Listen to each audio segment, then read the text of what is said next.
बच्चों, पिछली वीडियो में हमने प्रश्नावली 1.1 के पहले 4 प्रश्नों को हल किया था। इस वीडियो में इससे आगे के प्रश्नों को हल करेंगे।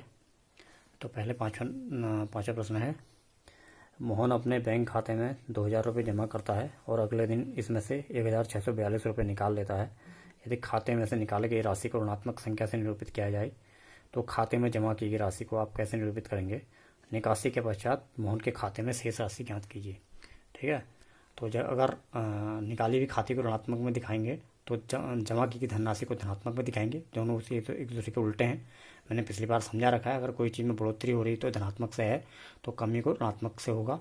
कोई ज़मीन से ऊपर है, जैसे पिछली बार दिखाया था, ज़मीन से ऊपर कोई दूरी है ना, उसके अगर वो धनात्मक है तो ज़मीन के नीचे ऋणात्मक होगी। ठीक है, एक दिशा को तो अगर एक पॉइंट से अगर पूर्व की ओर दूरी धनात्मक में है तो पश्चिम की ओर दूरी ऋणात्मक में है, ऐसा मैंने समझाया था।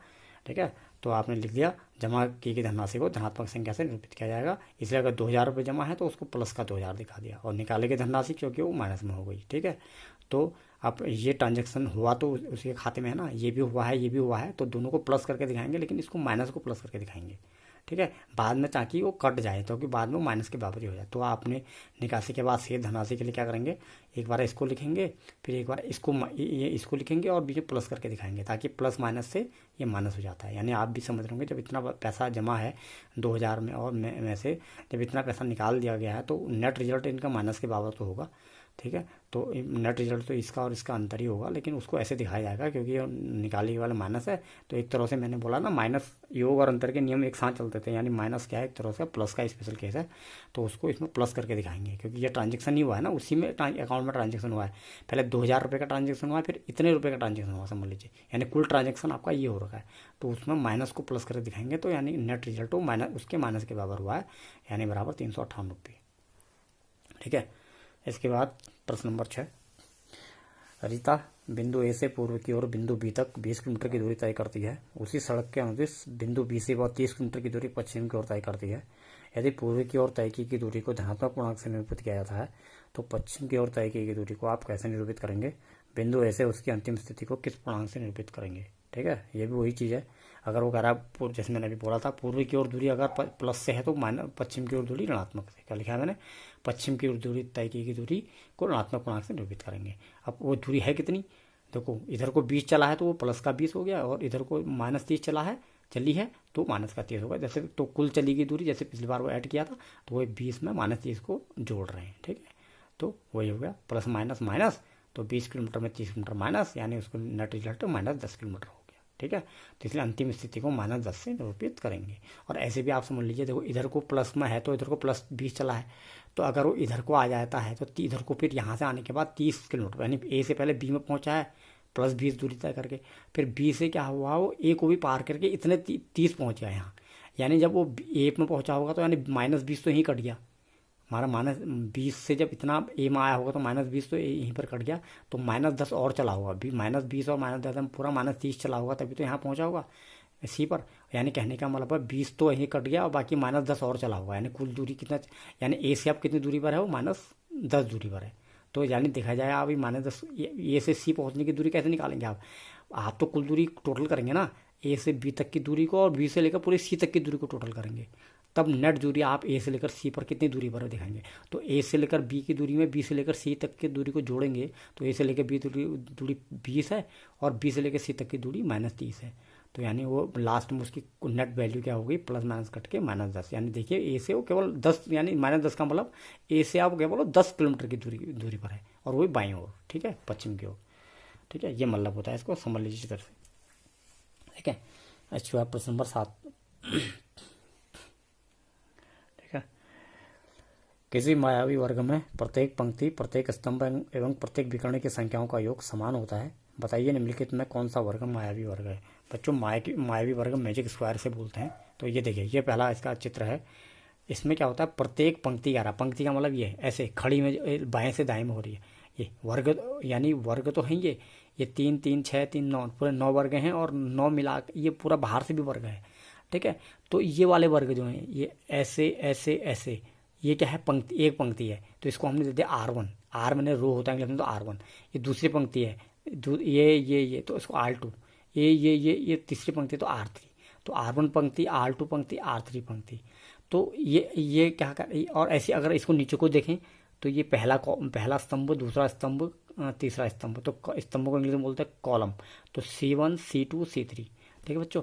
और एक ऐसे तिरछे में ये ऐसे तिरछे, आपने देखा ना तो विकर्ण, आयत का विकर्ण, वर्ग, जैसे अगर ये समझ लीजिए वर्ग है पूरा, अंदर की लाइनों को भूल जाइए, तो ये वर्ग है। तो अगर यहाँ ABCD होता था, आपको पढ़ाया गया सेक्शन में, तो ए से लेकर C को मिला के एक विकर्ण बनता था और B से लेकर D को मिला के विकर्ण बनता था ना। तो यानी विकर्ण के अनुदिश, अनुदिश कह रहे हैं, यानी इसका मतलब अनुदिश का मतलब वही, ऐसे पंक्ति के अनुदिश, ये पंक्ति का अनुदिश, पंक्ति का अनुदिश, ये स्तंभ के अनुदिश, स्तंभ के अनुदिश। अभी विकर्ण क्या निकलेंगे, इसमें दो ही तो निकलेंगे, तो एक ऐसे विकर्ण, एक ऐसे विकर्ण। तो विकर्ण को बोलते हैं इंग्लिश में डायगोनल। तो D1 के अनुदिश और D2 के अनुदिश। तो हमने सब ये कर रखा है, R1 के अनुदिश क्या योग, यानी इनके अनुदिश योग कर रहे हैं, यानी इसके अनुदिश योग क्या आ रहा है, इसके अनुदिश योग क्या आ रहा है, इसके अनुदिश। तो कितने योग आएंगे बच्चों, एक योग ये आएगा, एक योग आएगा, एक, 3 योग ऐसे हो गए, एक योग आ गया, एक योग आ गया, कितने हो गए, 6 हो गए, 3 और 3 6, और एक ऐसे, कितने हो गए, 8। तो बच्चों ये मायावी वर्ग किसे बोलेंगे, उसने ऊपर लिखा भी है, प्रश्न में खुद दिखा है कि प्रत्येक पंक्ति, प्रत्येक स्तंभ और प्रत्येक विकर्ण की संख्याओं का योग समान होता है। यानी हम ये 8 बार योग करेंगे, और हर योग में 3 चीजें हैं, यानी ये 3, जैसे ये 3 को एक बार जोड़ा, इन तीनों को एक बार जोड़ा, तो यानी 8 बार जोड़ेंगे। यानी एक बार इन तीनों का योग करा, एक बार इन तीनों का योग करा, एक बार इन तीनों का योग करा, यानी ये तो पंक्ति वाले हो गए, R1, R2, R3, ऐसे योग करा। ये क्या हो गए, स्तंभ वाले, C1, C2, C3, और ऐसे, और एक बार ऐसे करा, तो ऐसे में क्या हो गया, ये जुड़ेगा, तो ये क्या हो, D1 वाला, ऐसे में क्या हुआ, ये हो गया D2 वाला, ठीक है।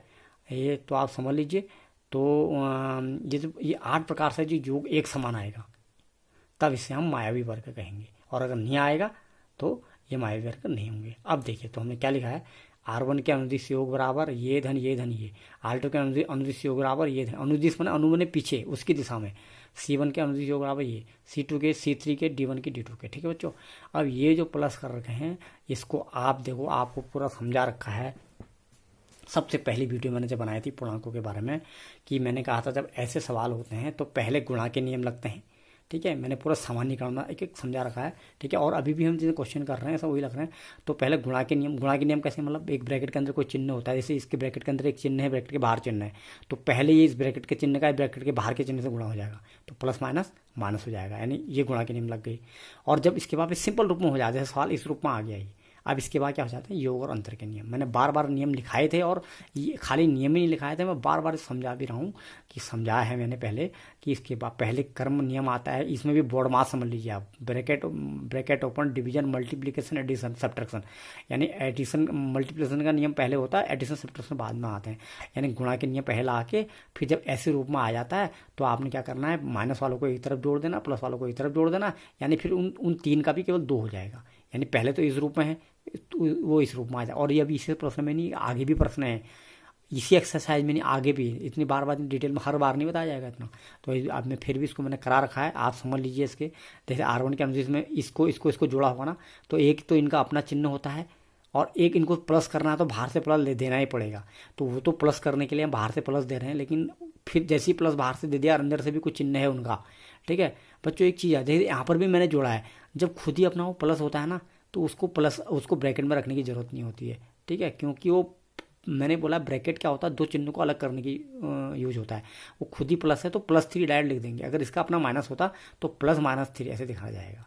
और अगर इसको आप ब्रैकेट में रखते भी ना, तो ब्रैकेट के अंदर रखते भी तो ये ब्रैकेट के अंदर अपना +3 होता, तो प्लस प्लस फिर गुणा करके प्लस ही होता, क्योंकि ब्रैकेट के अंदर रख भी देते तो ब्रैकेट के अंदर और ब्रैकेट के बाहर का गुणा फाइनल चिन्ह पर आता है ना, तो फाइनल चिन्ह तो प्लस प्लस का प्लस ही बनता, तो इसलिए प्लस वाले को एक ही चिन्ह से दिखाया जाता है, लेकिन माइनस वाले को एक ब्रैकेट में रखा जाता है, ताकि ये पता लग जाए ये 2 चिन्ह गुणा हैं आपस में, ठीक है। ओके, नहीं तो अगर 2 ब्रैकेट नहीं लगाते तो दोनों चिन्ह अगल बगल होते, ठीक है। तो अब ब्रैकेट के अंदर उसका अपना चिन्ह हो गया, ब्रैकेट के बाहर वो प्लस करने का चिन्ह है, तो बाद में वही प्लस करने का जो चिन्ह है वो गुणा का काम कर जाएगा, क्योंकि वो ब्रैकेट के बाहर का चिन्ह हो गया तो गुणा हो जाएगा। ये मैंने सब समझा रखा है, तो आप देख लीजिए इसको, ये क्या हो गया 5 +-1 +-4, तो +-माइनस बन गया इसका, और +-माइनस, यानी ये तो बन गया -1, ये बन गया -4, 5 का ऐसे रह गया, तो 5 -1 -4। अब मैंने जब ऐसा सवाल हो जाएगा तो मैंने बोला माइनस वाला जुड़ गए, माइनस में जुड़ गए, माइनस का 5, ये प्लस का 5, 5 में -5 बराबर 0। देखो ऐसी है, ये -5, ये प्लस -2, ये +7, -5 -7, तो प्लस में प्लस वाला अकेला है 7 और माइनस वाले माइनस में जुड़ जाते हैं, केवल 2 रह जाते हैं ना। जब लास्ट में फिर इस टाइप का सवाल आ जाता है a + a- का, फिर वो कट जाते हैं, ठीक है। यानी लास्ट जो नियम आपको सिखा रखा है ये, क्योंकि वो 4 फिर 2 ही होते हैं ना, या तो दोनों एक प्लस माइनस है, एक प्लस माइनस है, या दोनों प्लस हैं, या क्या कहते हैं या एक क्या है एक, या दोनों माइनस है, ठीक है। या पहला वाला प्लस, जैसे इसमें पहला वाला प्लस दूसरा माइनस है, पहला माइनस दूसरा माइनस, तो ये 2 केस में कटते हैं, वो उन 2 केसों में जुड़ते हैं। लेकिन ये 2 से पहले भी ये आता है कि, तो इस रूप में क्या होता है कुछ प्लस वाला होता है, कुछ माइनस वाला होता है, तो उनसे प्लस वाला एक तरफ जुड़ के माइनस वाला एक तरफ जुड़ के इस रूप में ले आते हैं, जो योग अंतर के नियम थे, ठीक है।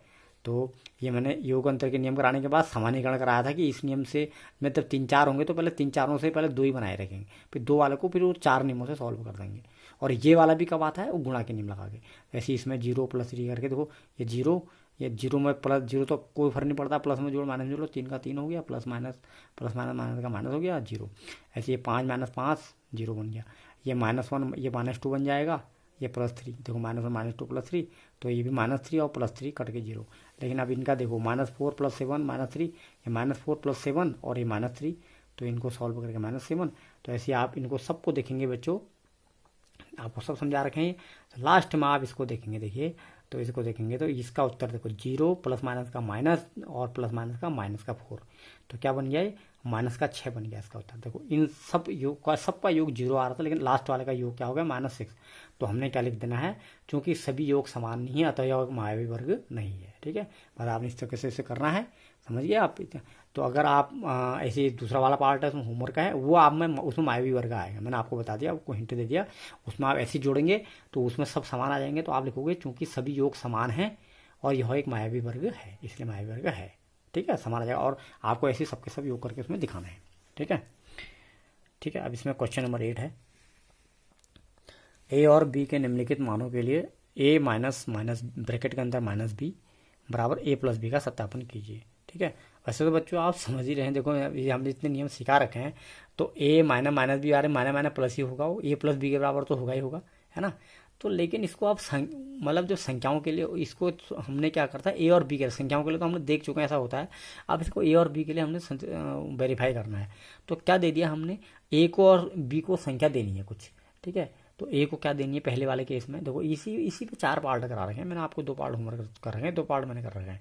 ए को 21 मान देना है, बी को 18 देना है, तो हमने दिखाना है कि इसके बराबर होता नहीं होता है। तो बच्चों देख रहे हैं, इसमें बायां पक्ष में तो ये चीज़ है और दाएं पक्ष में वो चीज़ है। तो हम क्या करेंगे, एक बार अलग अलग निकालेंगे, एक बार बायां पक्ष का मान अलग अलग निकालेंगे, एक बार दाएं पक्ष का अलग अलग निकालेंगे। अगर दोनों मान समान आ जाते हैं तो हम कहेंगे कि ये नियम सिद्ध हो गया। तो बाएं पक्ष में हमको ये दिया है ना, ए - b सत्यापित कीजिए, मतलब हमको बायां और दाएं को अलग अलग दिखाना है। मैंने कई बार आपको बताया, कोई नियम सत्यापित करने को, नियम सत्यापित हुआ या नहीं हुआ, उसको क्या चेक कैसे करते हैं, बाएं का अलग से मान चेक कर लेते हैं, दाएं का अलग से चेक कर लेते हैं। तो बाएं को मतलब लेफ्ट हैंड साइड LHS, उसको दाएं को हम राइट बोलते हैं, राइट हैंड साइड, ठीक है। तो LHS को क्या लिखा हमने, a - b जो लिखा है, जो पहले सवाल में लिखा है a - b, उसको यहाँ भी लिखा जाएगा। तो a - b लिख देंगे, तो a की जगह 21 भर देना है, और माइनस की जगह माइनस है, माइनस की जगह माइनस है, 18 b की जगह 18 है, ठीक है। तो अभी माइनस प्लस हो गया, तो 21 48 करके 39, मतलब बाएं पक्ष को सॉल्व करके 39 आ गया। अब दाएं पक्ष में क्या लिखा हुआ, a + b, तो a के बदले 21, b की जगह 18, ये तो वहाँ भी करा है, a की जगह 21 और b की जगह 18 दोनों पक्षों में रखेंगे। लेकिन बाएं पक्ष में इस टाइप का है तो इस टाइप वाले में रखना है, दाएं पक्ष में इस टाइप का है तो इस टाइप वाले में रखना। तो यहाँ से सॉल्व करके 39 आ गया। तो अब हम क्या दिखा देंगे, क्योंकि LHS बराबर RHS, क्योंकि बायां पक्ष द्वारा दाएं पक्ष हो गया, ये इसलिए वेरीफाइड हो गया। ऐसे करना है। ऐसे ही अब हमने ए और बी के लिए कर दिया, मैंने उसमें ऐसे कर दिया, इसमें मैंने ऐसे लाइन डाल के इधर उधर कर दिया। देखो ए और बी के लिए बायां पक्ष तो इस टाइप का है, देखो a - b, तो ए की जगह ए की वैल्यू रख दी, ये 118 है, और बी की जगह 100 इसकी वैल्यू रख दी, ठीक है। हाँ 125। अब ये माइनस तो सूत्र के हैं ना, वो तो सूत्र जो बाएं पक्ष में जो सूत्र है, तो बाएं पक्ष का सूत्र तो हम लगाएंगे ना, वो तो ए और बी की वैल्यू तो हमने ये रखी है। तो बाएं पक्ष में अगर ये दिया है तो ये a - b के जो सूत्र को भी लिख दिया, सूत्र के हिसाब से हमने वैल्यू रख दी उसमें माइनस। तो आप लेकिन आप उसको सॉल्व तो करेंगे ना नियम से, तो माइनस प्लस बन जाता है वो। तो 125 इधर का हो गया, 118 तो कोई चीज़ इसमें तो कोई फर्क नहीं पड़ा। तो आप ये जुड़ जाएंगे तो 243 हो गया। और यहाँ से देखो, यहाँ तो सिंपल a + b है, तो 118 + 125 243, तो दोनों तरफ सेम आ गया नहीं आ गया। तो कहने का मतलब है LHS बराबर RHS, इसलिए वेरीफाइड हो गया। ठीक है बच्चों, इसके बाद प्रश्न नंबर 9 इसमें है। देखिए जो प्रश्न नंबर 9 आपके पास है, देखिए निम्नलिखित कथनों को निम्नलिखित कथनों को सत्य बनाने के लिए बॉक्स में संकेत बड़ा है, छोटा है अथवा बराबर का उपयोग कीजिए। ठीक है बच्चों, तो इस टाइप के बॉक्स बने हैं आपके इस तरफ कुछ आपके पास ये इस पूर्णांकों का योग अंतर है, इस तरफ कितना योग अंतर है। ठीक है, तो आपने क्या करना है, जो पूर्णांकों के नियम से आपको समझा रखा है, ठीक है, इसमें तो आपने केवल इतना भरना है किधर की तरफ बड़ा खुलेगा। यानी कहने का मतलब आप समझ रहे हैं, जब इधर दो चीज़ें हैं, इधर भी दो चीज़ें हैं, इधर तीन चीज़ें हैं, इस वाले में तीन चीज़ें हैं, बी वाले में, सी वाले में भी इधर बाएं तरफ में तीन तरफ है, दाएं तरफ में है। तो आप इसको पूरा सॉल्व करेंगे, इसको पूरा सॉल्व करेंगे रफ में। अगर आप इसको आप रफ में भी कर सकते हैं, लेकिन वहाँ पर आपने जिसकी तरफ वैल्यू ज़्यादा आएगी तो उस तरफ बड़ा कर देना। अगर इधर वाला बड़ा होगा तो इधर, ये दोनों चिन्ह एक ही तो होते हैं, बस जहाँ को बड़ा होता है वहाँ को खुल। अगर इधर का सॉल्व करके से मैंने अगर ये कर रखा है, ये तो इसका आंसर है, आंसर तो इतना ही देना है, लेकिन इधर का सॉल्व करके का मान अगर इधर से कम आ रहा होगा तो मैंने इसलिए उधर को बड़े की ओर कर दिया। इसमें इधर का मान ज़्यादा आ रहा होगा तो ये कम, और इसको कम ज़्यादा कैसे करेंगे, यानी इन पूरे का एक निकलेगा लास्ट में, इस पूरे का एक निकलेगा, इस पूरे का एक निकलेगा। बस एक निकलने के बाद आप चेक कर लोगे, जैसे आपको बता रखा है हर, जैसे बायां वाला हर माइनस वाला क्या होता है, जैसे माइनस में -1 से -2 छोटा होगा। और कहीं पर अगर आपको -2 और -1 में चेक करना होगा, भाई जब इधर का सॉल्व करके -2 आ गया, इधर का -1 आ गया, तो -2 से -1 बड़ा हो गया, ऐसे -3 से -2 बड़ा हो गया, लेकिन वहाँ 2 से 3 बड़ा हो जाएगा। ठीक है, ये वो आपको वो तो बड़ा छोटा आपको बता रखा है कि धन इधर को सारी से हर दाहिना वाला पूर्णांक बाएं वाले से बड़ा होता है। तो इस हिसाब से 3 तो 2 से बड़ा हुआ, लेकिन वहाँ बाएं वाले में, लेकिन ऋण पूर्णांकों में -2 फिर दाएं तरफ ही है ना, तो -2 वहाँ -3 से बड़ा हो जाएगा। तो ऐसा आपको बता रखा है। ठीक है, तो इसके हिसाब से वो लास्ट में आप उस चीज़ को चेक करेंगे, लेकिन पहले वो ये एक रूप में तो इसको सॉल्व करके लाएंगे। तो देखिए मैंने जैसे कर रखा है, मैं आपको इसे बताता हूँ, इसको आप फिर रब में कर लेंगे खुद ही, क्योंकि आप इसको थोड़ी बताया जाएगा, अब तो बार बार आपको बता रखा है। जैसे आप इसको सॉल्व करेंगे तो वही इसमें पहले वही इसमें भी वही होगा, पहले गुणा के नियम फिर योग घटाने के नियम। तो गुणा के नियम से करेंगे तो प्लस माइनस माइनस हो जाता है, तो ये बन गया -4। अभी -8 और -4 का इसका उत्तर बन जाएगा -12। पता है आपको, वही -8 -4 -12 बन जाता है। ठीक है, वो नियम से बिल्कुल योग के अंतर के नियम से। और यहाँ क्या क्या बन जाएगा, देखो माइनस माइनस प्लस बन जाएगा, तो ये प्लस का 4 बन गया और माइनस का 8 है, तो माइनस का 8 और प्लस का 4 यानी वो कट जाएंगे, यानी माइनस का 4 बनेगा उसका। अब देखिए इधर का उत्तर था -12, इधर का उत्तर था -4, मैंने बताया ना आपको। तो -12 से -4 तो दाहिनी ओर हुआ ना, क्योंकि -12 तो बहुत दूर होगा इधर को, तो यानी -12 से -4, -12 तो और बाएं तरफ ज़्यादा होगा, क्योंकि -4 के बाद -5 -6 -7 -8 होगा, तो यानी -12 से -4 बड़ा है, इसलिए इधर को बड़ा कर दिया। ऐसे है। इनमें देखिए ये 3 वाला है, तो 3 वाले में देखिए पहले ब्रैकेट के अंदर कोई बाहर अंदर वाला चिन्ह है तो पहले उसको सॉल्व करना है। अभी इसमें तो वैसे मैंने बोला है खाली अकेला एक माइनस है, तो उसमें ब्रैकेट का चिन्ह ब्रैकेट लाने की जरूरत नहीं होती है, इसमें डायरेक्ट मैंने उन्हीं भी कर था, लेकिन उन्होंने लगा दिया है तो कोई बात नहीं। इसका अपना चिन्ह प्लस है, तो माइनस प्लस माइनस, और ये अपना माइनस है, तो माइनस वाले कितने हो गए 19 और 3 22, तो माइनस वाले 22 हो गए, प्लस वाला 7 हो गया, तो लास्ट उत्तर 2 में आ गया ना। 3 को मैंने कहा 3 भी है तो उसको 2 में बदलेंगे, 4 है तो उसको 2 में बदलेंगे, और फिर लास्ट 2 वालों को योग अंतर के नियम से बना देंगे। तो 7 प्लस का 22 माइनस का, तो उत्तर कट के इसका -15 कट गया ना। ठीक है, तो -15 यहाँ से आ गया, और यहाँ से देखो, यहाँ से आपका माइनस वाले यही यहाँ पर देखो, ये बाहर से प्लस है, प्लस माना माइनस, तो माइनस का हो गया 9, माइनस का 8, यानी माइनस में जुड़ गए पहले, माइनस का 17 हो गया, और यहाँ से प्लस का 15, तो प्लस का 15 है, 17 माइनस का है, तो कटेंगे 15 और 17, 15 17 कट के 2 आएगा, माइनस का 2 आएगा, और लेकिन यहाँ से कितना आ रहा था -15 आ रहा था।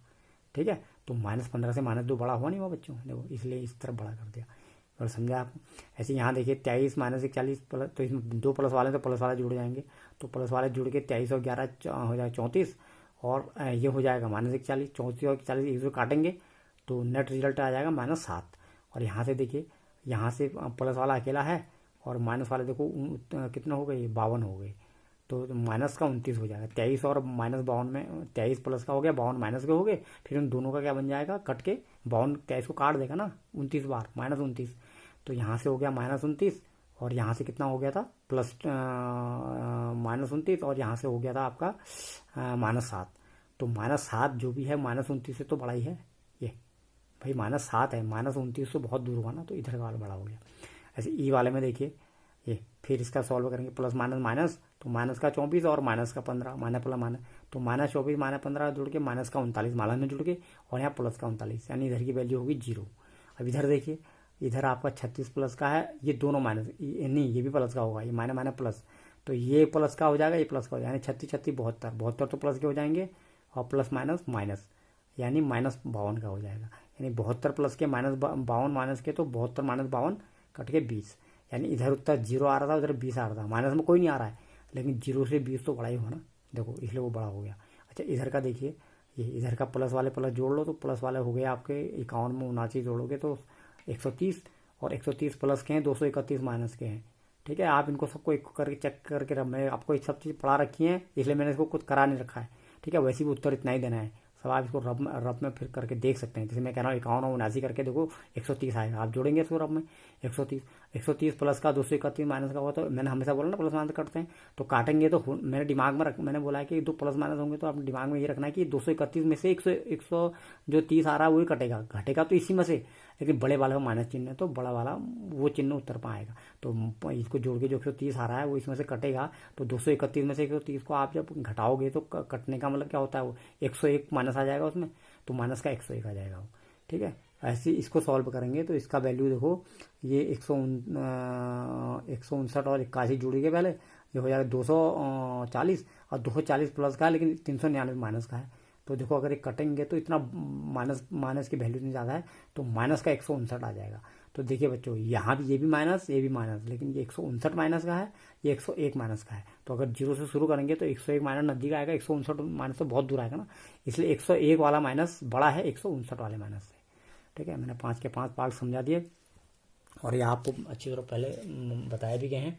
इस प्रश्नावली का अंतिम प्रश्न है बच्चों। ठीक है, ये भी पूर्णांकों से संबंधित आपको है, पूर्णांकों से कैसे पूर्णांक धन और ऋण होते हैं इसके बारे में है। तो ये 10वां प्रश्न पढ़ रहा हूँ मैं। पानी के तालाब में अंदर की ओर सीढ़ियाँ हैं, एक बंदर सबसे ऊपर वाली सीढ़ी यानी पहली सीढ़ी पर बैठा हुआ है और पानी 9वीं सीढ़ी पर है। ये तो जनरल केस है। ठीक है, बंदर ऊपर है और पहली सीढ़ी में 9 सीढ़ी है उसमें। ठीक है, सीढ़ी ज़्यादा भी हो सकती है, लेकिन मतलब पानी जो है 9वीं नंबर की सीढ़ी पर है और बंदर पहले नंबर की सीढ़ी पर है। तो अब आपको नीचे चलना और ऊपर चलने वाली बात है, और उसमें भी फिर उसने कुछ कंडीशन अगर चेंज करेंगे तो उसके 1-2 पार्ट बनाते हैं, 2 पार्ट बनाते, तीसरा तो कुछ नहीं है, तीसरा तो पहला दूसरे से ही बन जाएगा। तो 2 पार्ट, पहले पार्ट में दूसरे पार्ट में। ठीक है, तो दोनों में कॉमन बात यह है, एक कॉमन बात जो नई बात है वो तो मैंने पहले में पहले में अलग और दूसरे में लिखी हुई है, लेकिन जो कॉमन बात है वो ये है कि बंदर पहले नंबर की सीढ़ी में बैठा है और पानी पहले नंबर की 9वें नंबर की सीढ़ी में। तो बच्चों आप ये समझिए, जैसे अगर हम ऊपर की ओर जाना को धनात्मक से कहेंगे और नीचे की ओर जाने को ऋणात्मक कहेंगे, तो बंदर अगर पहले नंबर की सीढ़ी पर है और पानी 8वें नंबर की सीढ़ी पर है, तो नीचे को कितना गया, वो 8 और गया, नहीं गया। तो समझिए, पहले नंबर की सीढ़ी पर, पहले नंबर की सीढ़ी से 9वें नंबर की सीढ़ी के लिए नीचे कितनी सीढ़ी उतराओ, 8 सीढ़ी उतरा। तो पूर्णांकों के हिसाब से इसको नीचे को उतरने को क्या कहेंगे, -8 कहेंगे। ठीक है, तो यही हमने लिखा है। सबसे पहले ये लिखा जाएगा, ऊपर की छलांग धनात्मक यानी पॉजिटिव प्लस में दिखाई जाएगी, तो और नीचे की छलांग ऋणात्मक दिखाई जाएगी। ठीक है, तो ऊपर की ओर एक सीढ़ी चढ़ने को +1 कह देंगे और नीचे की ओर एक सीढ़ी चढ़ने को -1 कह देंगे। तो कहने का मतलब है, अब वो छलांग में जो गया है नीचे को उसको जो पानी पीने को जाना है, तो कुल तो उसको -8 जाना पड़ेगा ना, ये देखिए। तो यानी इसको इसलिए मैंने लिख दिया, इसलिए बंदर को पहली सीढ़ी से 9वीं सीढ़ी यानी पानी तक जाने में सीढ़ी कितनी उतरनी पड़ी, -8। ठीक है, अब बच्चों एक चीज़ है, देखो आप समझिए, सीढ़ी उतरना अलग चीज़ है, छलांग अलग चीज़ है। इसको ध्यान से समझिए, इसमें 2 शब्द आ रखे हैं, छलांग और सीढ़ी। भाई सीढ़ी तो 8 के बराबर है ना, वो चाहता तो -8 की छलांग -8 की सीढ़ी एक ही छलांग मार सकता है। भाई ये तो क्लियर हो गया कि उसको एक नंबर की सीढ़ी से 9वें नंबर की सीढ़ी में जाने के लिए 8 सीढ़ियाँ जानी है। तो वो चाहता तो एक ही छलांग में हम 8 सीढ़ी जा सकता। अगर उसकी स्पीड हमको दी होती ना, रेट उसकी स्पीड दी होती कि वो एक छलांग में 8 सीढ़ी चले जाता है, तो उसको नीचे को जाने में कितनी छलांग में पहुंच जाता हो, एक छलांग में। ठीक है, तो लेकिन बच्चों वो बंदर है, वो खुरापात करता है। क्या कर रहा है, कुछ छलांग में नीचे को जा रहा है, फिर कुछ ऊपर को आ जा रहा है, कुछ ऊपर को जा रहा है, नीचे को जा रहा है, फिर ऊपर को जा रहा है। तो कहने का मतलब है, जैसे अगर हाँ, लेकिन वो बराबर नहीं है। अगर बाय द वे ना, वो एक पहली छलांग में, यानी छलांग तो उसको ज़्यादा लगनी पड़ी ना, छलांग तो उसको ज़्यादा लगानी पड़ी। अगर वो ये समझिए ऊपर को आता ही नहीं, वो ऊपर को आता ही नहीं, वो केवल नीचे को जाता और एक छलांग में एक ही सीढ़ी जाता। तो 8 सीढ़ी जाने के लिए उसको 8 छलांग चाहिए होती। एक छलांग में एक सीढ़ी, दूसरी छलांग में दूसरी, तीसरी में तीसरी। यानी वो कहने का मतलब है, वो अपनी एक सीढ़ी की स्पीड से, मतलब एक छलांग में एक सीढ़ी की स्पीड से चलता भी और ऊपर को नहीं आता, मतलब जितना चल रहा है आगे को चल रहा है, तो 8 छलांग में 8 सीढ़ी पार कर जाता। ठीक है, लेकिन वो कर क्या रहा है अब, वो देखिए पहले नंबर में तो क्या कर रहा है, वो 3 सीढ़ी, मतलब एक ही छलांग में 3 सीढ़ी पार कर जा रहा है, एक ही छलांग में 3 सीढ़ी पार कर जा रहा है। लेकिन तीन अगर वो चलते रहता ऊपर को नहीं आता, तो एक छलांग में अगर 3 सीढ़ी आता, 2 छलांग में तो 3 दूनी 6, 2 छलांग में 6, 3 3 9, यानी वो तीसरी छलांग में ही पार कर जाता देखा जाए। लेकिन वो बंदर है, वो नीचे को जा रहा है तो ऊपर को भी आ रहा है, नीचे को जा रहा है, लेकिन वो तो छलांग तो उसके सब मानी जाएगी ना, छलांग तो उसकी नीचे वाली भी मानी जाएगी, तो ऊपर भी मानी जाएगी। और हाँ, उसको पहुंचना नीचे है, तो यानी उसके नीचे वाले छलांग जरा लंबी होनी चाहिए, तभी तो, नहीं तो नहीं, अगर ऊपर वाली छलांग ज़्यादा होगी तो जितना वो चला है उससे ज़्यादा अगर वापस आ जाएगा तो वो तो ज़िंदगी भर नहीं पहुंच पाएगा वहाँ। तो ये आप समझ रहे होंगे।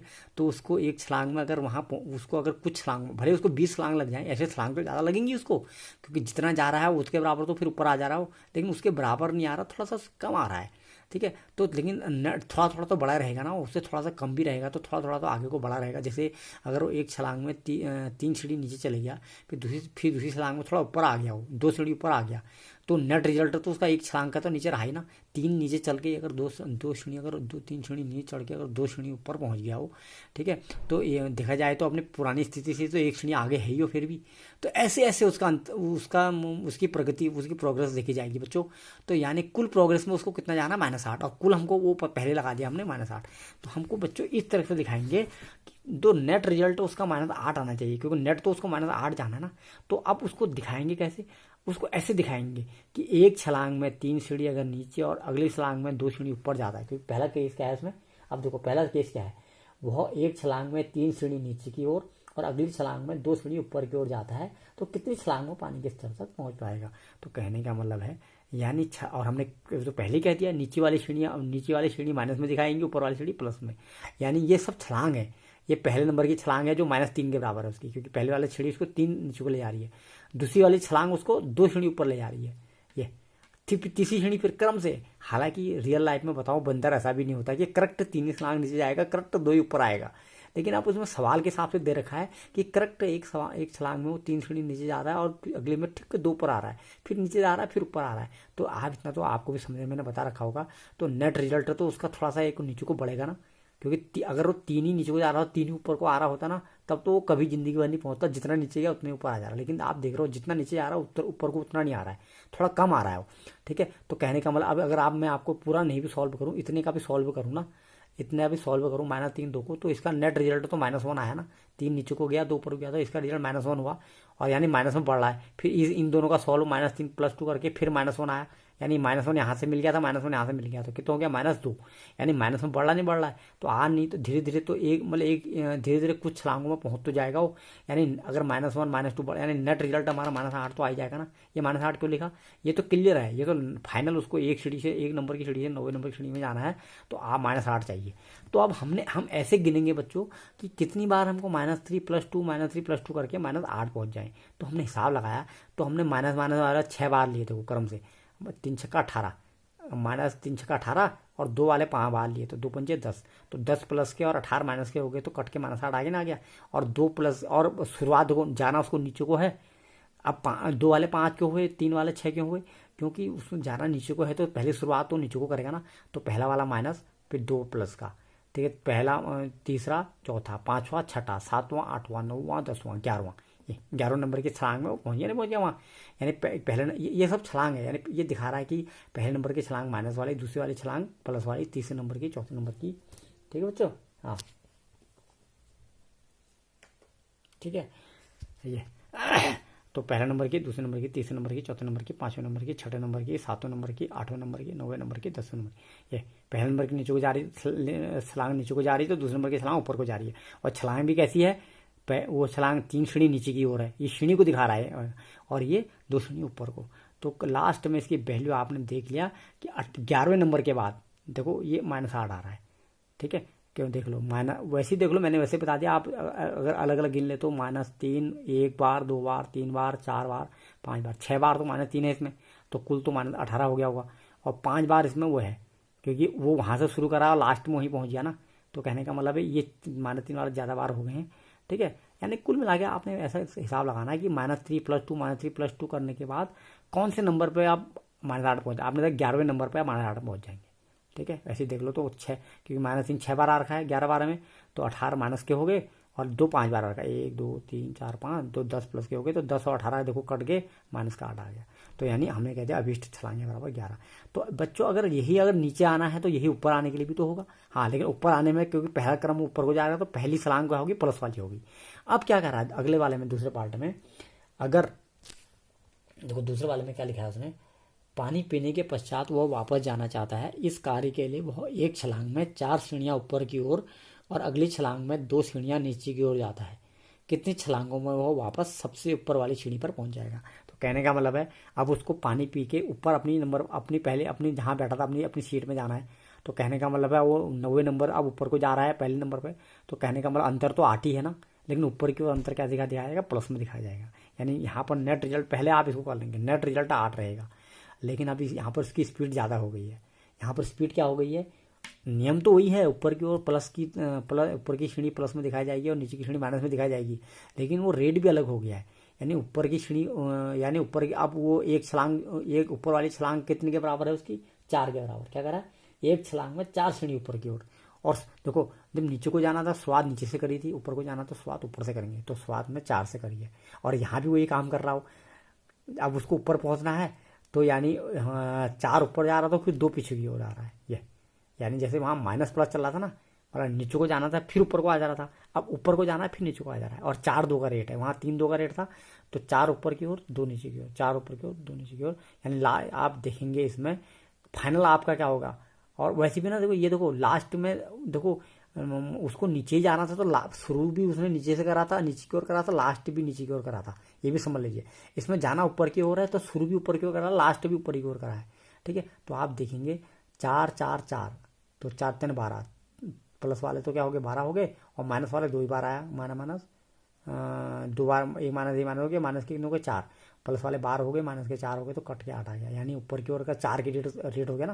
देखो 4 की रेट से अगर हो गया तो, और 2 के रेट से नीचे को जा रहा है, दो श्रेणियों के रेट से, तो वो 5 ही छलांग में ऊपर पहुंच गया। ठीक है, तो अभिष्ट छलांग तो 1 छलांग 2 छलांग 3 छलांग 4 छलांग 5 छलांग, तो अभिष्ट छलांग बराबर 5।